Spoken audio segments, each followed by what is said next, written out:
Assalamualaikum warahmatullahi wabarakatuh. Pada sore hari ini saya mendatangi sebuah tempat atau di suatu tempat yang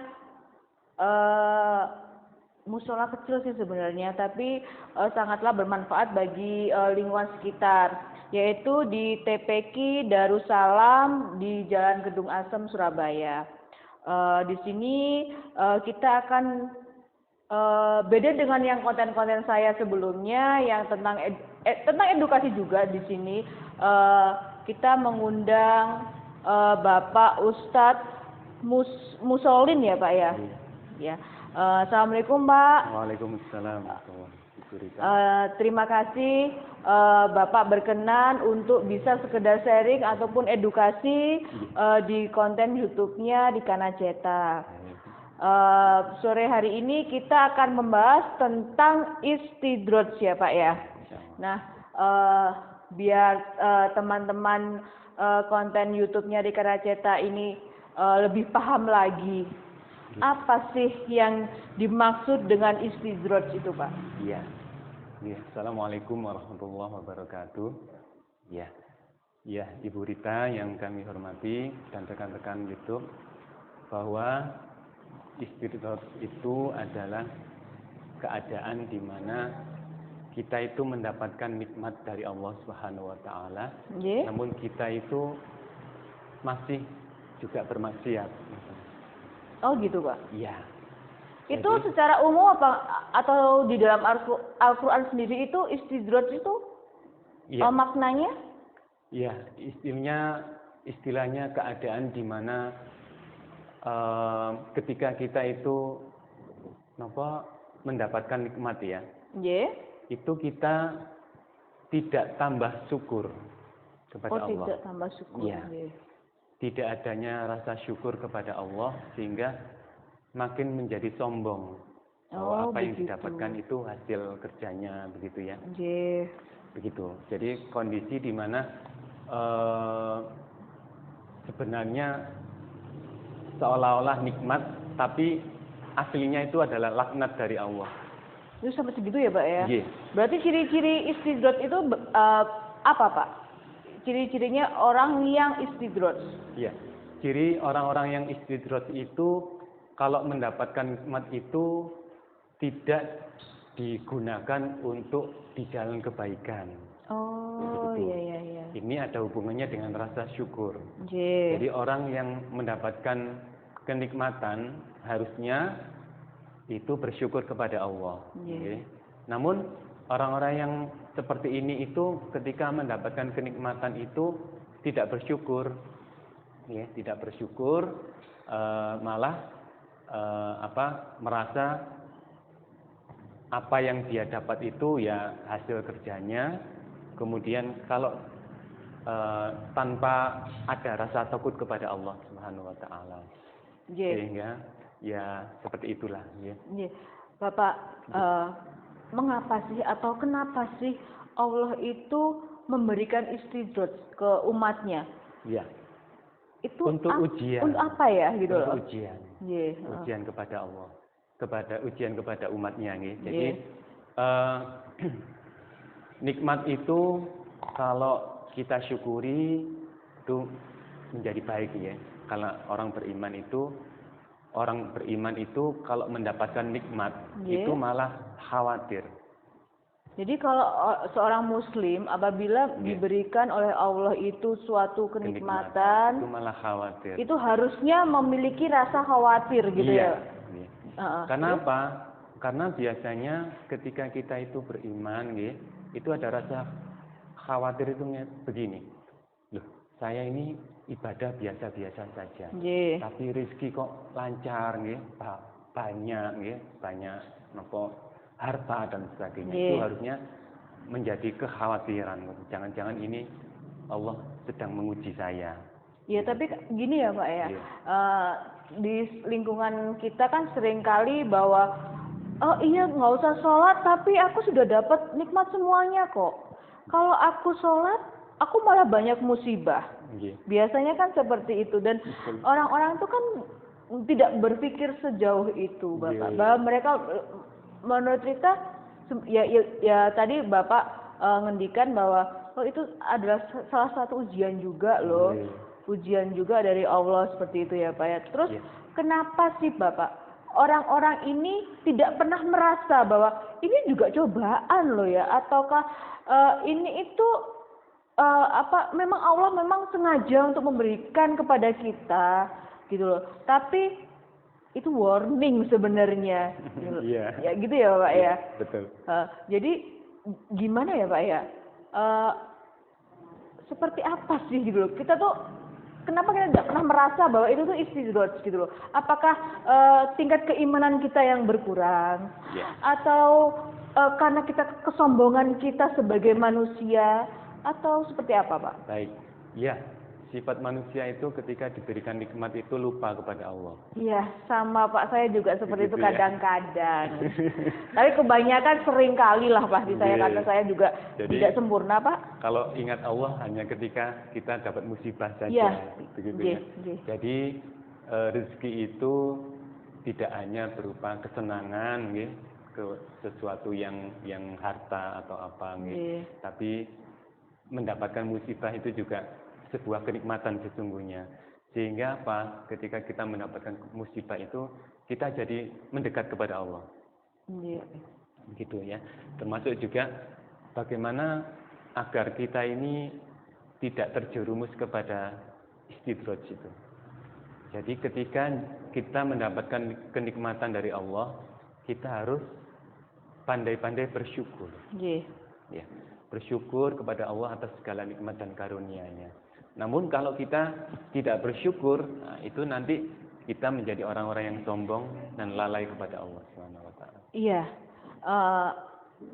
banyak sekali Bapak cobaan hidup pastinya ya. Setiap manusia juga memiliki cobaan hidup masing-masing. Yang kadang satu sama lainnya itu pasti tidak tahu lah. Oh, orang ini kayaknya hidupnya mewah sekali, hidupnya nyaman sekali. Tapi kadang-kadang orang itu merasa hatinya kosong ataupun kok nggak nyaman ya gitu. Tapi dia memiliki banyak banyak harta, banyak fasilitas dan selalu dimudahkan. Ada lagi yang pasti aku begini-begini aja, hartaku sebegini aja, tapi dia merasa bersyukur. Itu seperti itu ya Pak ya. Jadi bagaimana Bapak kita mendidik anak-anak kita agar tidak sampai kita itu istidraj? Ya, pertama ajarkan anak itu pandai bersyukur. Pandai bersyukur. Kemudian ketika berbuat salah harus segera istighfar. Setiap kali kita merasa berbuat salah harus segera beristighfar.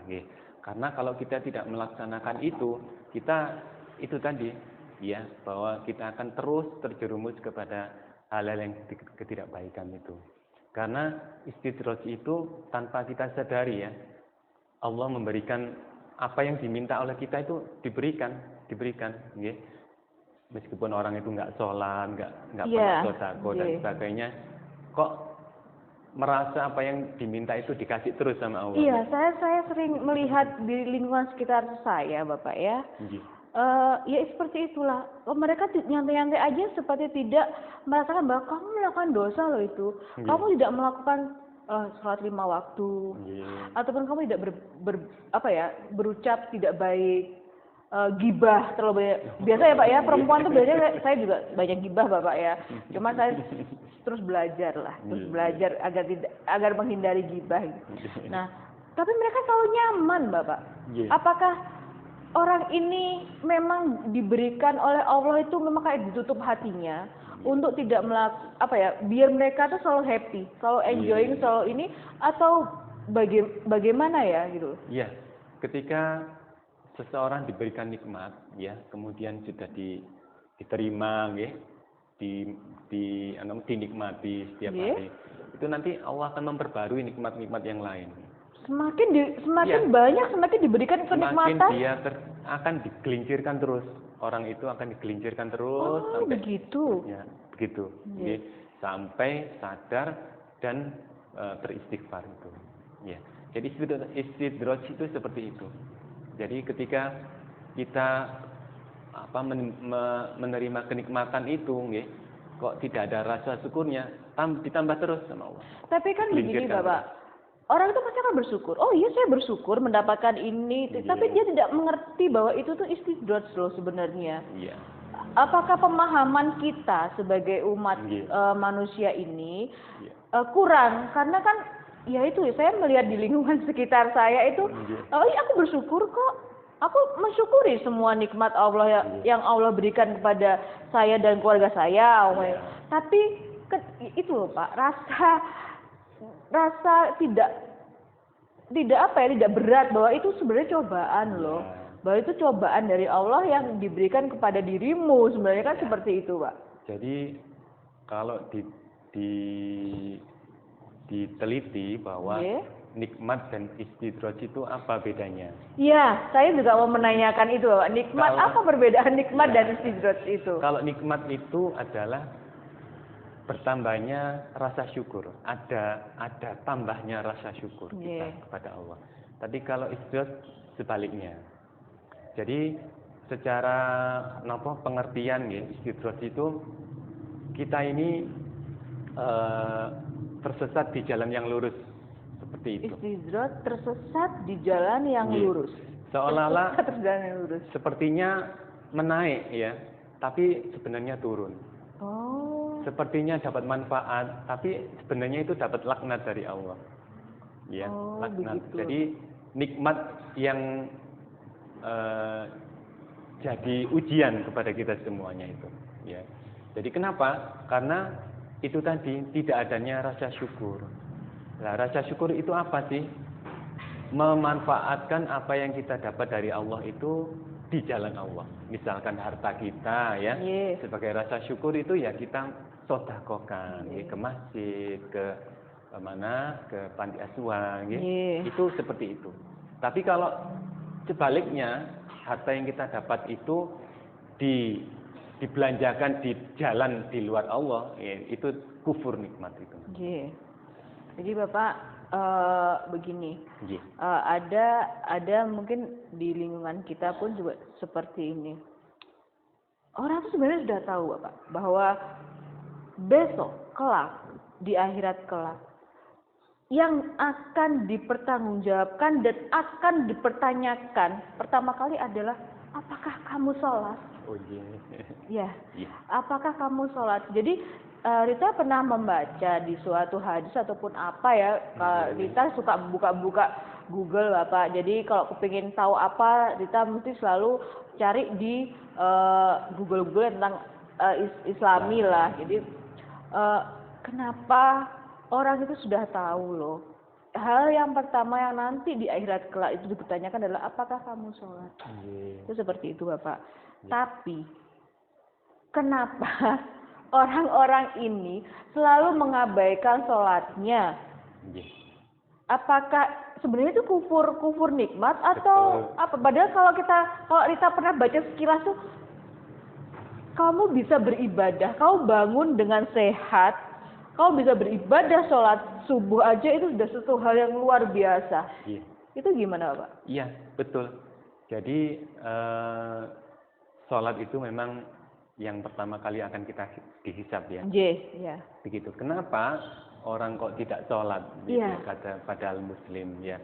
Dan itu dia nih. Jadi tidak adanya rasa syukur kepada Allah itu. Ya. Jadi manusia diciptakan itu untuk beribadah kepada Allah. Ya. Jadi hal yang sangat mendasar membedakan antara orang Islam dan non-Islam ya sholatnya itu. Iya Pak. Gitu. Sehingga amalan yang paling pokok ya dalam Islam itu ya sholat, karena sholat adalah tiang agama. Dan jangan sampai kita meninggalkan sholat dalam kondisi apapun. Gitu. Pripun Pak? Ya. Jadi kurang lebih seperti itu penjelasan mengenai kenapa sih orang itu tidak sholat gitu ya. Itu tadi ya, tidak ada rasa syukur kepada Allah. Bahwa memang manusia itu dia tugasnya beribadah kepada Allah. Dan ibadah madhah ya, yang paling utama itu tadi sholat itu. Jangan sampai ditinggalkan dalam kondisi apapun. Begitu. Bapak bener nggak sih kalau kita itu begini, kamu baik, kamu jadi orang baik, kamu bersedekah, kamu selalu baik, tidak pernah gibah, nggak pernah berbuat yang jelek. Tapi kamu tidak sholat. Nah, apakah amalan-amalan itu akan diterima Bapak? Sedangkan kita tuh pernah baca, kamu akan sia-sia kalau kamu tidak melakukan sholat 5 waktu lah setidaknya. Apa yang kamu perbuat di dunia ini tidak akan kamu dapatkan itu amalannya, ganjarannya dari Allah. Benar nggak Bapak kayak gitu? Betul sekali. Karena apa? Itu tadi ya, yang divisa pertama itu sholatnya. Kemudian amalan-amalan yang lain. Jadi pembukanya itu sholat. Kalau sholatnya bagus, insya Allah seluruh amalannya bagus. Tapi kalau checklist pertama sholat itu sudah nggak bagus, yang checklist berikutnya sudah nggak diperiksa lagi sudah. Oh gitu Bapak. Oh. Begitu. Sampai sebegitunya ya. Makanya tuh kan kita kadang-kadang saya berpikir bahwa saya sholat, apakah saya diterima atau tidak, Allahu a'lam, saya nggak tahu. Mungkin bacaan-bacaan saya di waktu sholat itu yang terlalu cepat, ataupun tidak sempurna, waktu sujudnya dan sebagainya, itu aja saya kepikiran Bapak. Tapi dengan santainya orang-orang di luar sana, dia mengabaikan itu. Itu solusi untuk kita mengajarkan kepada anak-anak kita, keluarga kita, agar bagaimana sih biar kita tuh bisa setidaknya sholat 5 waktu lah. Untuk wajibnya itu dilakukan, itu bagaimana cara mengajak orang lain untuk belajar sholat lah Bapak. Daripada selama seumur hidup dia tidak pernah sholat sama sekali. Itu gimana Bapak? Iya, saya dulu itu guru saya menyampaikan itu begini. Dalam hal mengajak atau memerintah atau menyuruh ya, itu pakai kalimat lakukan seperti yang aku lakukan.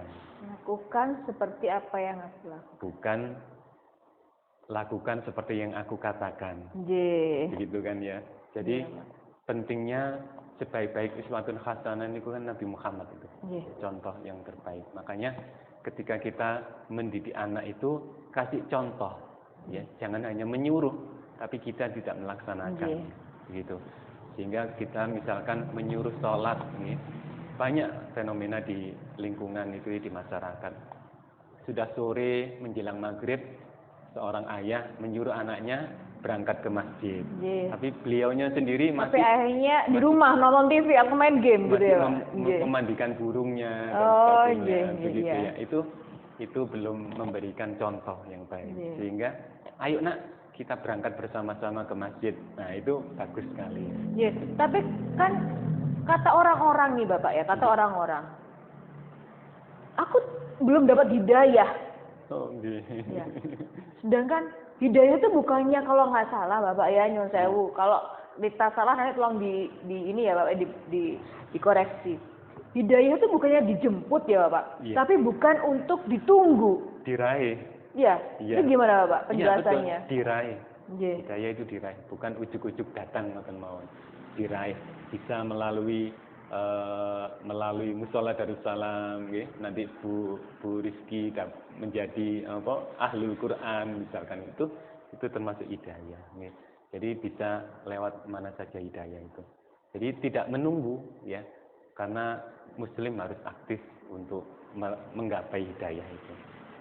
Iya Bapak, jadi begitu sebenarnya Islam itu juga mudah sekali ya Pak ya. Jadi masih ini, saya juga punya staf Bapak. Salah satu staf saya kemarin dulu itu dia merasa gundah gulana, galau, katanya pikirannya meronta-ronta, istilahnya seperti bahasa gaul lah Bapak ya. Kalau anak-anak kan sekarang seperti itu. Saya selalu bilang, anak ini tidak pernah melakukan sholat. Akhirnya dengan berbagai cara, alhamdulillah Bapak, itu melalui Bapak juga kali ya, Bapak juga membantu mendoakan staf saya itu, akhirnya alhamdulillah sekarang dia sudah sholat Bapak. Alhamdulillah. Meskipun saya kasih buku kecil lah untuk belajar sholat itu dia baca. Meskipun kan Bapak kemarin kan juga ngendikan bahwa nggak apa-apa kok meskipun kamu sholat baca Al-Fatihah aja dan sebagainya. Yang penting kan dia ada kemauan itu. Dan sekarang dia sudah berubah sekali dari perangainya. Dia lebih kalem.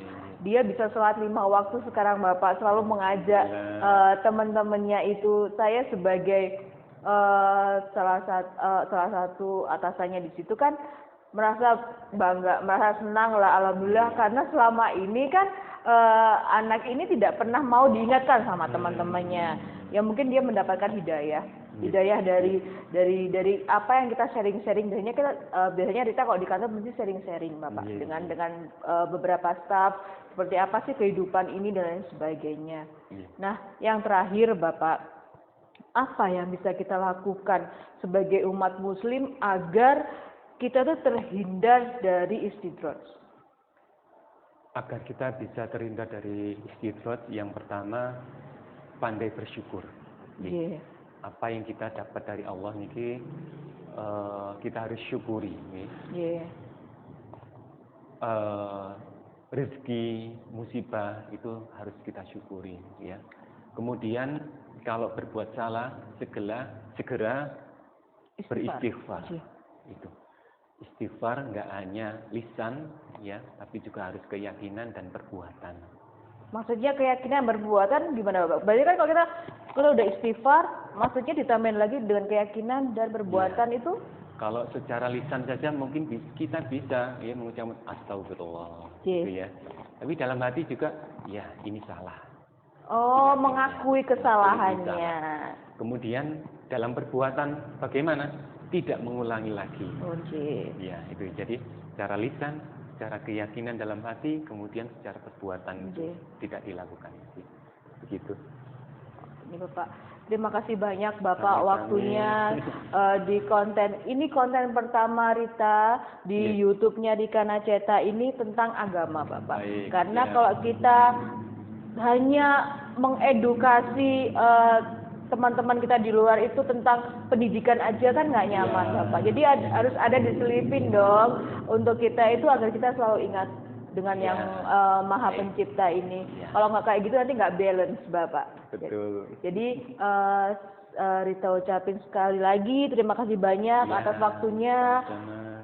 Semoga konten kita sore ini bisa diterima oleh teman-teman YouTube-nya Rika Naceta agar mereka lebih paham lah apa sih namanya istidraj itu, bagaimana biar kita tidak sampai istidraj itu ada di diri kita, bagaimana menghindarinya, bahwa istidraj itu adalah suatu kenikmatan yang Allah berikan tapi tidak dengan dia beriman. Ya seperti itu ya Pak ya. Betul. Ada yang mungkin kurang Bapak? Iya. Jadi benar ya, seperti itu ya. Sekali lagi terima kasih Bapak. Tadi saya lihat ada pengajiannya sampai pengajiannya selesai Bapak. Saya mohon maaf tadi saya nggak ngerti kalau di sini masih sore ini ada pengajian. Ya, itu pengajian guru-guru. Guru-guru TPG Tilawati Serungkut biasanya begitu. Oh, begitu. Ya, kita adakan setiap sore. Kemudian kalau di sini kegiatan rutinnya. Kalau Ahad pagi itu pengajian ngaji ibu-ibu mulai malam itu. Sudah, dan alhamdulillah sudah hampir 10 tahun kita jalankan. Alhamdulillah. Kemudian kalau setiap hari Senin sampai Jumat gitu ya.